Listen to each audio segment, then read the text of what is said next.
Ćao svima, dobrodošli u novu recenziju, to jest poređenje originalne iPhone maske sa neoriginalnom.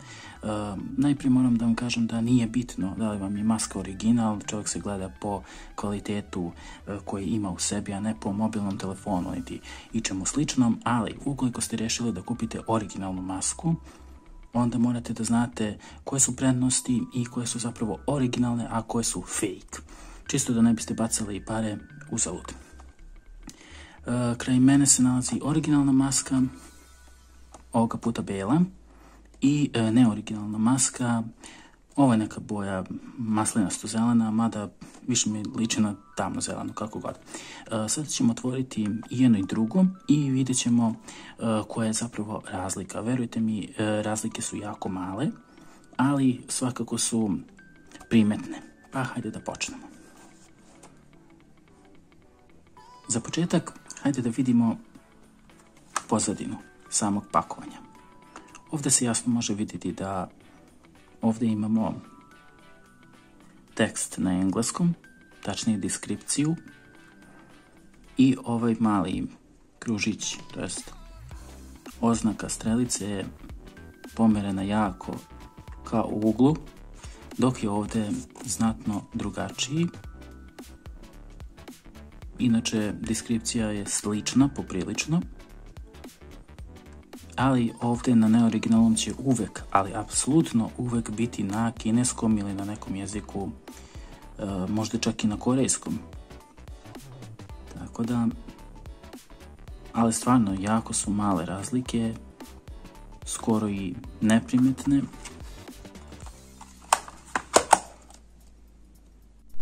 Evo, ja sam uključio čak i svetlo da možete da primetite razliku. Dakle, jasno se vidi ta neka velika razlika između originala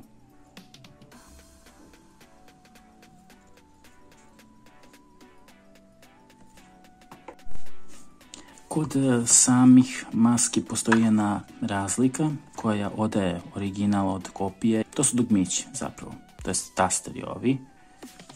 Na svim modelima maski za iPhone ovo dugme i ova dva će uvijek biti druge boje, tačnije znatno tamnije nijanse od same maske, dok na neoriginalnim će vam uvijek biti iste boje kao i sama maska. Eto, to je, da tako kažemo, taj jedan deo na koji morate obratiti pažnju, jer dešava se da ljudi kupuju kopije masaka za, ne znam, 5-6 hiljada dinara, a zapravo su kupili kopiju, nisu dobili original. Original, dakle, ima uvek tastere sa strane koji su uvek, ali apsolutno uvek, mnogo tamnije boje nego što je maska. Dok sa druge strane imate ove neoriginalne koji imaju i tastere i imaju ovu liniju, kao što sam malo čas napomenuo, koja nije baš pravilno odstranjena, što je sasvim normalno jer ovo je kopija.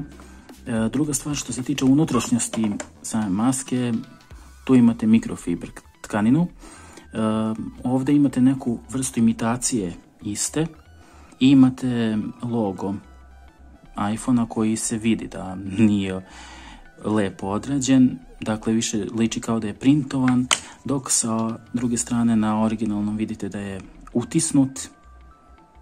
To se jasno vidi i mnogo je kvalitetnije odrađen i sama mikrofiber tkanina je očiglednije bolje urađena, dok sa druge strane imamo još jedan način kako da saznamo da li je maska originalna ili ne, u samoj unutrašnjosti. Pogledajte kako je sve lepo stalo unutra.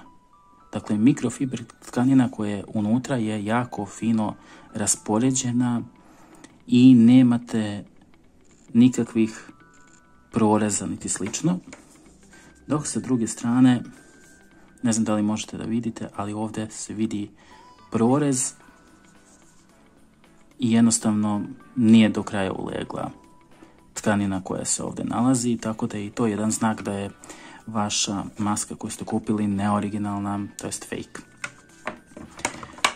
Druga stvar, što se tiče samih maski, kod iPhone-a ćete uvijek imati ovu jabučicu koja je malo tamnija od nijanse same maske, dok je sasvim nerealno da, recimo, ova maska ima crnu jabuku na ovu boju maske. Znači, odmah u startu znate da je neoriginalna,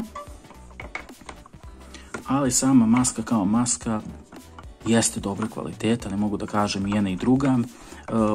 Logično je da će original uvijek biti mnogo bolji, ali što se tiče ove kopije, i ona je jako lepo odrađena, jako deluje lepo pod prstima, što se može i osjetiti prilikom korišćenja, i naravno telefon ne štrči, dakle jasno upada u cijelu masku i nećete imati problema bez obzira koju da uzmete, ali jednostavno ako želite da već platite dosta za originalnu, onda morate da znate šta je original, a šta je kopija, čisto da ne biste bacali pare, jer sve ove maske ne koštaju baš malo, jel?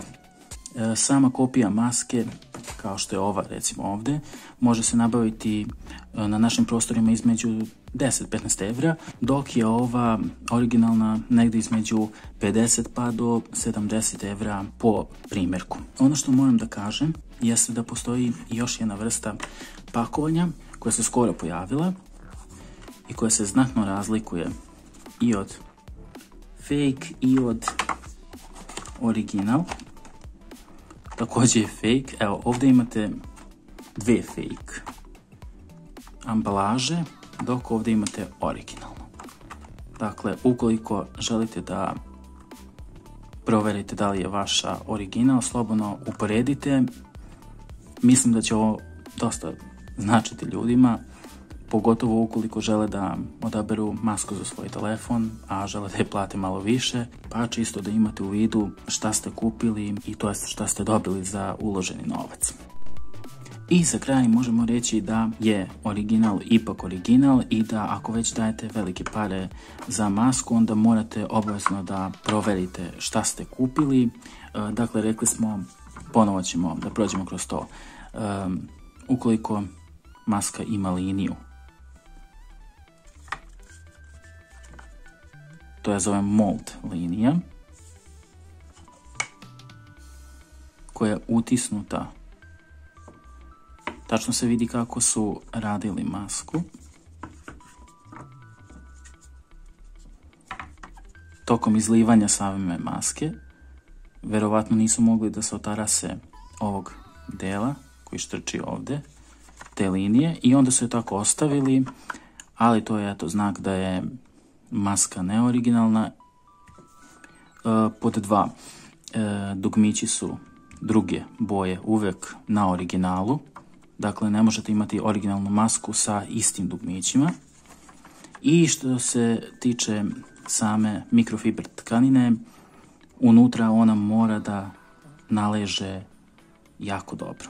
Dakle, ne može da štrči, ne može da bude izrezana, mora tačno i perfektno da bude ubačena. Evo, vidite, od kraja do kraja, dok sa druge strane, evo, ovdje to nije slučaj.